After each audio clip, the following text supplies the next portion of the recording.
Bonjour à tous ceux qui nous rejoignent, je suis toujours chez Microsoft, toujours en présence d'un nouveau Lumia qui est annoncé. Il s'agit du Lumia 640 XL. Alors pourquoi XL? Eh bien vous avez vu le petit frère tout à l'heure, le Lumia 640. Et là on a la version un peu phablette, j'ai envie de dire, de ce Lumia.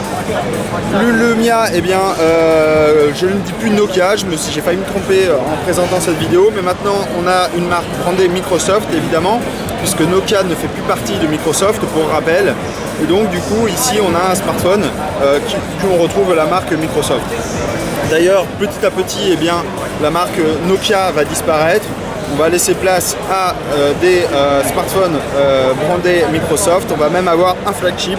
Pour le moment, il n'a pas été annoncé quand on l'aurait, mais on imagine très bien que pour le lancement de Windows 10 sur smartphone, enfin le lancement de Windows 10 tout court, eh bien, on bénéficiera d'un flagship pour le lancement. Ce Lumia 640 XL se distingue évidemment par ce grand écran, puisqu'on va avoir un écran de 5,7 pouces qui offre une résolution HD, soit une densité de pixels de 259 ppi. Alors la densité de pixels est moins élevée évidemment que sur le modèle 640, puisque la taille d'écran est la même, mais la taille d'écran est plus grande, mais la résolution est la même. On va retrouver toujours du Gorilla Glass 3. Concernant ses dimensions, on va avoir un smartphone beaucoup plus grand, puisqu'on va avoir un smartphone qui fait 157,9 mm de haut, 81,5 mm de large. Et il est un peu plus épais puisque celui-ci fait 9 mm. Concernant son poids, évidemment, on est sur quelque chose d'un peu plus lourd. On est sur un poids de 171 grammes. Pour les composants internes, eh bien, on va retrouver quasi la même chose que son petit frère. Vous allez bénéficier d'un Snapdragon 400 cadencé à 1,2 GHz, 1 Go de RAM, 8 Go de stockage interne. On va également avoir 30 Go sur OneDrive. Donc le OneDrive, c'est tout simplement le cloud de Microsoft.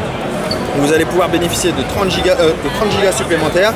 Et on va retrouver également un port micro SD jusqu'à 128 Go. Sa batterie est évidemment plus grosse, puisque qui dit d'un écran plus grand demande plus d'énergie. Du coup, vous allez bénéficier d'une batterie de 3000 mAh. Pour le moment, évidemment, je ne peux pas trop faire d'avance sur l'autonomie de ce smartphone, mais en tout cas, on va pouvoir quand même bénéficier d'une batterie qui permettrait de tenir au moins une journée avec ce smartphone.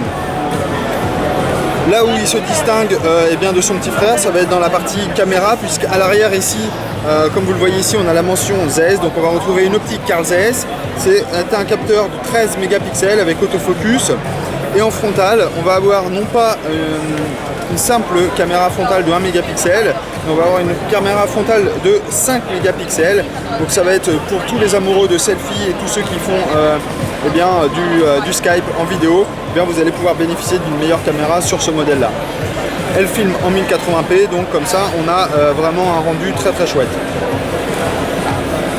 Outre cette partie-là, concernant la connectivité, on va avoir du NFC, on va retrouver du Wi-Fi évidemment, de la 4G, simple ou double SIM, puisque vous allez pouvoir insérer en fait 2 cartes SIM dans ce smartphone. Donc pour tous les professionnels qui ont généralement 2 cartes SIM, ce modèle va être extrêmement pratique. Petit tour du propriétaire, sur la tranche inférieure ici on retrouve le port micro USB, sur le côté gauche on a une tranche complètement lisse. Sur le dessus ici vous retrouvez donc la prise jack 3.5 et sur le côté droit du smartphone vous avez le bouton power et le bouton volume. Comme son petit frère, vous allez pouvoir retirer la coque très simplement, il suffit de glisser votre ongle. Voilà, la coque se retire instantanément. Vous allez retrouver ici donc cette batterie de 3000 mAh. Vous allez avoir le premier port carte SIM ici, le second port carte SIM ici, donc vous allez pouvoir en mettre 2. On est vraiment sur des cartes SIM complètes, on n'est pas sur du micro et du nano. Vous allez avoir la carte pour micro SD sur ce port là. Donc ça va vous permettre d'augmenter la capacité de stockage du smartphone de 128 Go. Quoi dire de plus? Ce smartphone se retrouve avec Windows Phone. Alors pour le moment on est sur du Windows Phone 8.1, mais évidemment il va être éligible à Windows 10 dès que celui-ci sera disponible. Donc pour le moment vous retrouvez un écosystème, j'ai envie de dire standard, que vous avez l'habitude d'utiliser si vous avez déjà eu un smartphone Windows Phone. On va retrouver Cortana qui est l'assistant numérique de Microsoft. Pour le moment Cortana est assez puissant au niveau outre-Atlantique, du côté de nos amis anglais, américains, évidemment. En France, c'est un peu moins le cas. Les services vont de plus en plus se développer. Et évidemment, le gros coup de boost, ça va être quand Windows 10 va sortir. Dernière petite chose que je peux vous dire pour ce Lumia 640 XL, c'est évidemment son prix. Il est disponible au prix de 249 €, donc on est largement, un petit peu plus cher en fait, pas largement, mais un petit peu plus cher que le modèle plus petit, de 50 € pour être, non, je sais pas compter. Il est à 249 et l'autre il est à 179, donc on est à 70 € de différence. Donc vous allez pouvoir bénéficier d'un smartphone un peu plus grand, d'une meilleure optique, d'une meilleure caméra.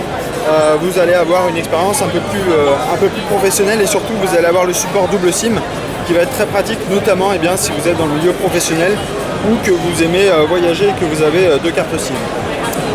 Voilà, c'était en fait ce test donc, de ce Lumia 640 XL qui vient après son petit frère le 640 et qui a été annoncé lors de ce Mobile World Congress à Barcelone.